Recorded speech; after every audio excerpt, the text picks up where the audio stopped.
kalaupun tidak sampai dalam, secara tampilan ini juga sudah nggak menarik ya. Kalau saya sebagai pembeli, kalau ada yang mulus ya kenapa nyari yang brocel kayak gini kan. Nah, ini jadi nilai jualnya sudah nggak oke lah. Kebetulan ini sudah 1 bulan ya, 1 bulanan up.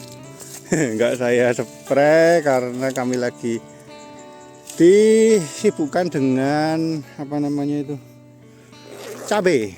Nah, kembali lagi kalau urusan cabai mulai lagi, alpukat biasanya keteteran. Nah ini sama saya mau menjarangkan ini ya, saya kurangin. Oke ya. Assalamualaikum warahmatullahi wabarakatuh. Jumpa lagi di channel Dalam Agropark. Pagi menjelang siang hari ini saya mau menceritakan tentang salah satu efek ketika kita terlambat melakukan perawatan penyemprotan. Nah, jadi pengennya sih kerjanya agak ringan untuk tidak dispray sesering mungkin, tapi ya namanya juga hama masih aja sering gangguin kita ya di kebun ya.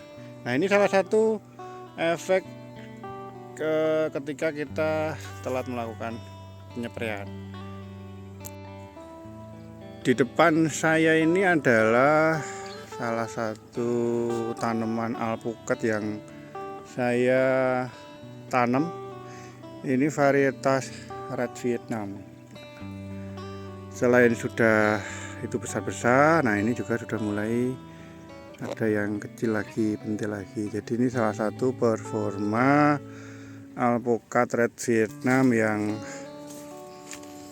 saya rekomendasikan untuk dikebunkan karena buahnya banyak dan susul menyusul. Ini sebelum saya membahas tentang efek dari telat spray, nah ini saya akan memperlihatkan dulu. Ini salah satu tanaman saya udah buah ya. Ini buahnya lumayan banyak dengan usia segini. Apa namanya itu, buah pertama buah perdana sudah cukup baik dan tanamannya cukup kuat. Nah, kalau dihitung ini sudah ratusan nih kalau ngitung, tapi saya nggak ngitung. Oke, kembali ke tema awal. Jadi salah satunya ini ya. Nah, ini masih kecil aja sudah mulai apa namanya itu, didatengin. Nah, ini saya kurang begitu paham ini namanya apa, tapi yang jelas ini sudah mulai dirusak, tempel. Ini nanti kalau besar juga tetap tidak maksimal. Nah, oke, yang kedua yang kedua seperti ini. Nah, ketika ada tanaman yang gerombol seperti ini, nah ini ada yang apa namanya itu, ada yang bersarang di sini, ya, akhirnya kan rusak ini, jadi sudah nggak mulus lagi kan. Nah ini ya, ini kan sudah nggak mulus lagi nih, akhirnya ya reject. Nah ini reject ini, coba kita lihat ya. Nah, ini reject, ini masukan ulat ya. Nah ini sampai dalam ini, coba kita bongkar. Coba kita bongkar bagaimana dalamannya. Oke, kalaupun tidak sampai dalam, secara tampilan ini juga sudah nggak menarik ya. Kalau saya sebagai pembeli, kalau ada yang mulus ya kenapa nyari yang brocel kayak gini kan. Nah, ini jadi nilai jualnya sudah nggak oke lah.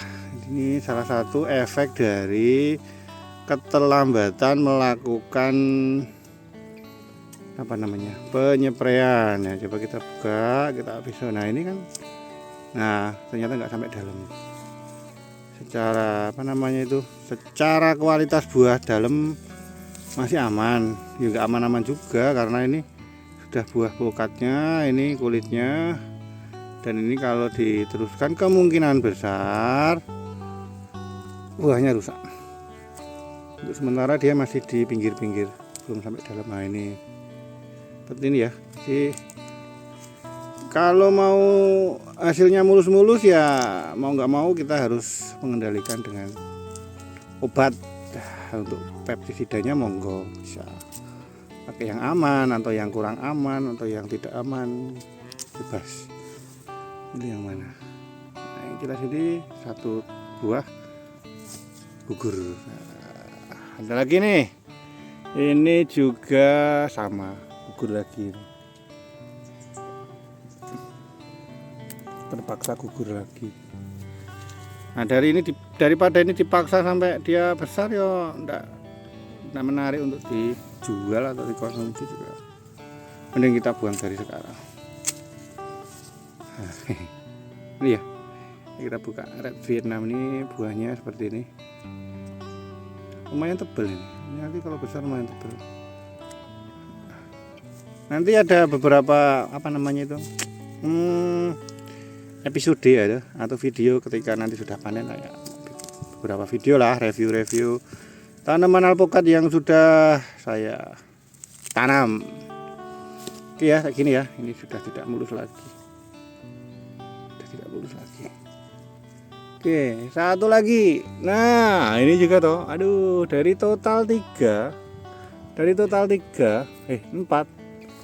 total 4 ternyata kita harus mengikhlaskan, tadi udah 2 ya. Nah, harus mengikhlaskan 1 lagi. Aduh, 3. Nah, ini harus mengikhlaskan 1 lagi. Ini saudara-saudara.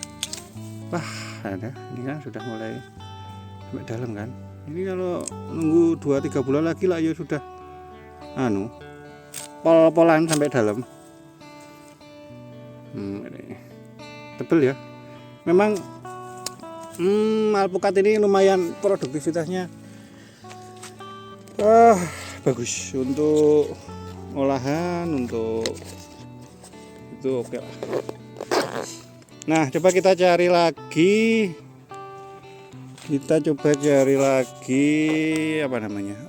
Salah satu kelemahan atau kendala ketika kita telat. Nah, ini juga, ini kepentok-pentok ini solusinya gimana ya? Ini nggak busuk, tapi ini kepentok-pentok ini, tapi oke lah ini. Coba kita carikan dia tempat. Nah, coba ke sini ya. Nah, ini. Nah, udah man. Jadi kita juga harus bantuin si alpukat untuk tetap nyari tempat yang baik. Coba kita keliling lagi. Ini tadi saya lihat. Nah, ini juga ini salah satu hama yang sangat sering sekali saya temuin di kebun. Nah, ini harus diselesaikan segera ini. Udah waktunya spray ini. Harus waktunya spray segera ini. Waktunya spray ini. Kebetulan ini sudah 1 bulan ya, 1 bulanan up. Enggak saya spray karena kami lagi disibukkan dengan cabai. Nah, kembali lagi kalau urusan cabai mulai lagi, alpukat biasanya keteteran. Nah, ini saya mau menjarangkan ini ya, saya kurangin. Oke ya, biar 2 aja lah ya. Oke, biar 2 aja lah, cukup lah 2 lah, banyak. Ini juga kepentok nih, aduh, rata-rata kepentok. Makanya kalau pengen mulus ya itu dibungkus nanti kan lebih mulus. Oke, coba kita lihat yang lain. Nah, sama ini juga kena seperti ini. Nah, seperti ini. Ini namanya apa? Kutu kebul atau apalah ya. Ini saya jarangkan lagi karena ini tangkainya kecil. Ya, saya buang lah. Daripada nggak maksimal ya, kita cari-cari yang maksimal aja lah. Ini juga sama ini kebanyakan ini. Ini satu tangkainya kecil. Ini udah gembrondol kayak gini. Oke, kita jarangkan, yang jelek kita buangin. Nah, ini 2, kita buang 1. Masih oke. Ini biarkan untuk membantu untuk ditesis. Wah, angel meniki. Nah, ini ya. Ini 1, 2, 3, 4, 5, 6. Ini 5, 6. Ini 6 biji nih. Bisa sampai 4 sampai 5 kilo. Nah, kalau logikanya ya, tangkai segini beban 5 kilo ya terlalu berat. Jadi solusinya kita harus bantu dia untuk dikurangi lagi. Nah, ini kan 2 ini. Kita kurangi lagi aja. Oke, kita kurangi lagi.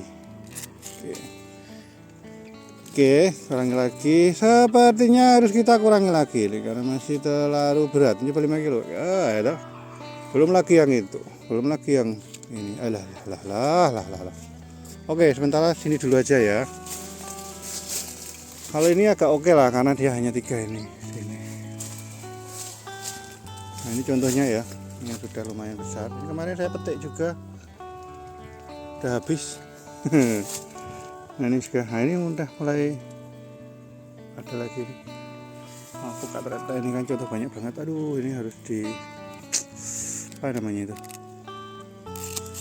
spray. Nanti segera kita lakukan penjadwalan spray ya.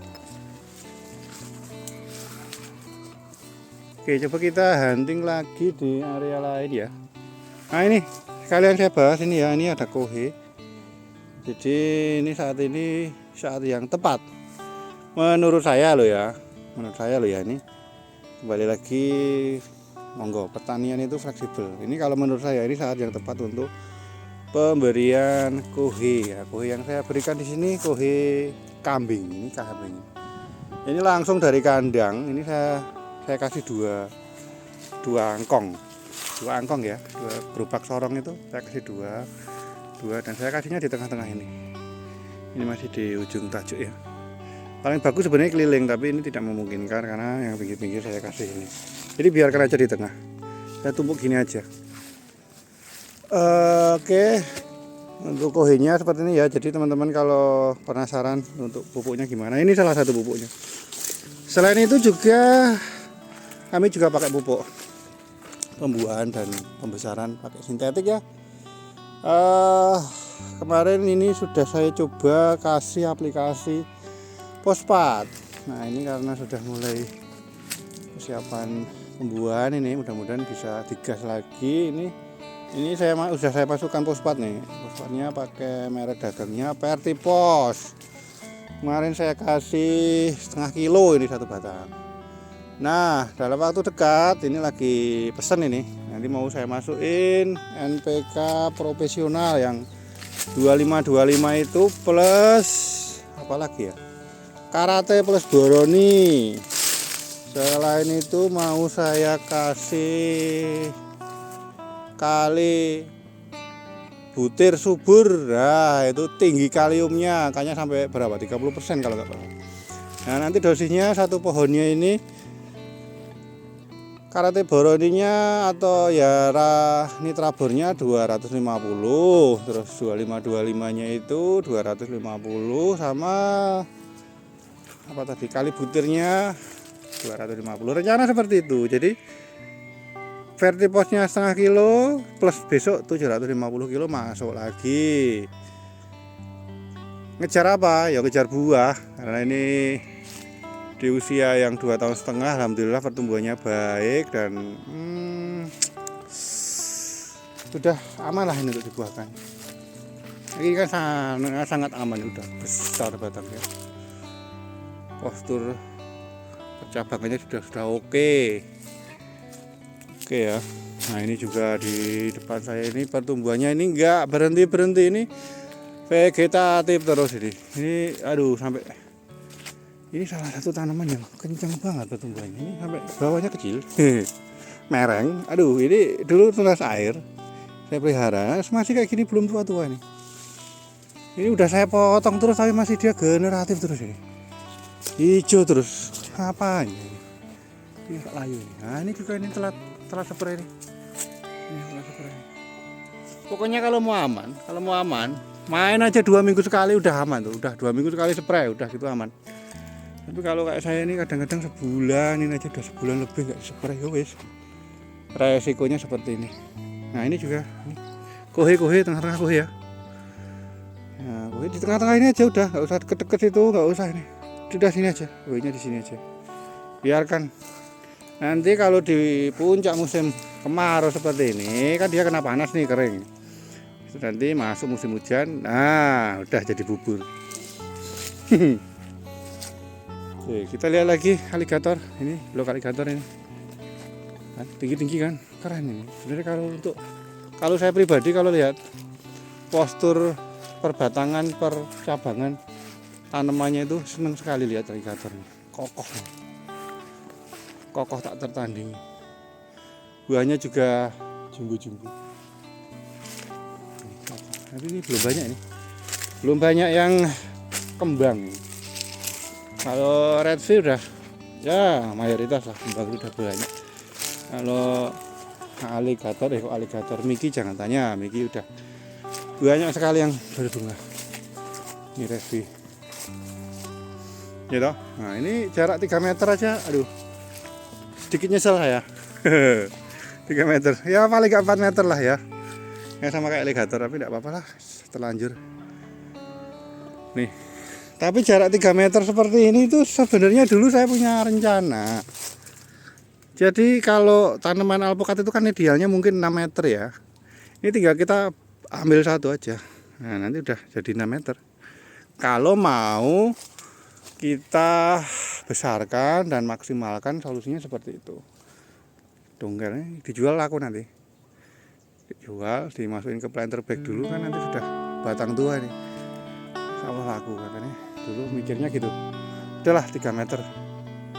Tapi selama ini nanti tidak mengganggu produktivitas, ya biarkan aja 3 meter gak masalah. Ini ya, batangnya segini. Nah ini kalau cuma lahan 100 buah itu sangat-sangat aman ini. Ini solusi ya. Dan memang terbukti buahnya banyak. Oke ya, cukup gitu aja ya. Ini tadi sedikit cerita tentang salah satu keterlambatan dalam merawat, menyepre, mengendalikan hama. Ya, sama. Semua tadi salah satunya itu cabai. Saya OTW cabai. Memang sengaja ini nggak begitu banyak saya ekspor cabainya. Saya lagi belajar tahap selanjutnya ini biar nanti benar-benar target saya adalah minim Gemini, terus minim layu, dan juga minim patek. Saya tidak berbicara bebas ya, tapi karena memang saya lebih ke realistis ya, jadi saya mau meminimalisir aja dulu saat ini. Nanti kalau sudah ketemu caranya, oke lah kita upgrade lagi skillnya. Oke, sekian dulu. Sambil penutupan tak kasih tunjuk. Nah ini ya, kok aligator kasih ya. Oke, sekian dulu update saya hari ini. Terima kasih telah menonton. Sampai jumpa di video saya berikutnya. Wassalamualaikum warahmatullahi wabarakatuh.